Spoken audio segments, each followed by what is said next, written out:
Bonjour, alors petite vidéo sur NotebookLM. Comme vous le savez peut-être, cela fait plus de 2 mois que je teste NotebookLM pour la génération d'épisodes de podcast publiés sur Spotify, Amazon et bien sûr YouTube. Je vais faire un petit peu le point sur mes découvertes sur cet outil. Tout d'abord, je l'utilise en mode totalement gratuit. Au début et sur un premier compte Google, j'ai pu générer 50 podcasts. Ensuite, il n'était plus possible d'en générer plus, sauf en effaçant des podcasts existants. J'ai donc utilisé un second compte Google. Je viens de me rendre jusqu'à 100 podcasts pour ce second compte et là j'ai dû utiliser un troisième compte Google. Donc c'est pas l'idéal, mais bon, je suis en mode gratuit et au moment de faire cette vidéo, Google a toujours pas annoncé combien coûterait un notebook LM payant. En ce 10 janvier 2025, officiellement, Notebook LM ne fonctionnerait qu'en anglais.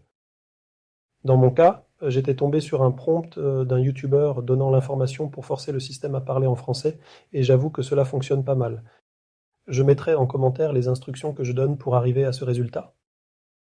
Alors ce qui est étonnant, c'est que dans certains cas, les auditeurs pensent que ce sont de véritables personnes, d'autres auditeurs ont un doute, et enfin d'autres auditeurs laissent des commentaires pour qu'on arrête de produire du contenu car ils n'aiment pas le type de contenu généré par Notebook LM. Alors parfois la génération d'un épisode est pas géniale, ça c'est vrai, je suis obligé de le régénérer, et en ajoutant certaines instructions comme celle d'arrêter de parler en onomatopée, mais ça fonctionne pas toujours à 100%.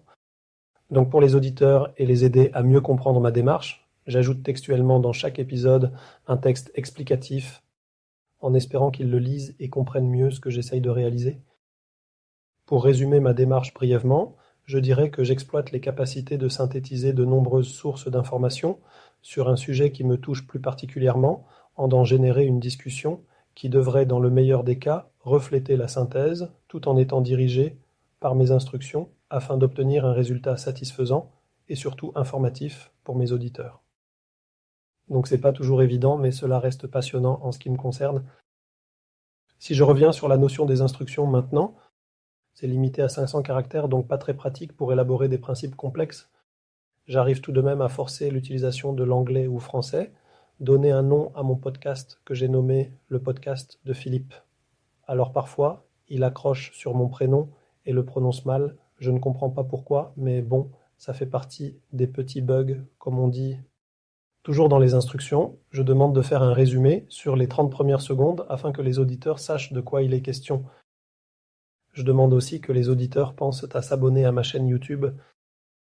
Et finalement, je termine par une dernière instruction pour diriger la discussion comme j'aimerais qu'elle soit dirigée. Donc, vu que les instructions sont limitées, parfois il m'arrive de créer une source textuelle en essayant d'expliquer de quoi je désire parler. Alors parfois ça fonctionne un peu, parfois c'est pas interprété comme une instruction bien sûr, donc le résultat est pas à la hauteur de mes espérances. On verra dans le futur si la fonction des instructions sera plus large pour être ainsi plus précise et directive. À suivre sur ce sujet. Donc je m'arrête là pour cette vidéo. Dites-moi si cela vous aura été utile ou informatif. J'attends vos commentaires maintenant. À plus.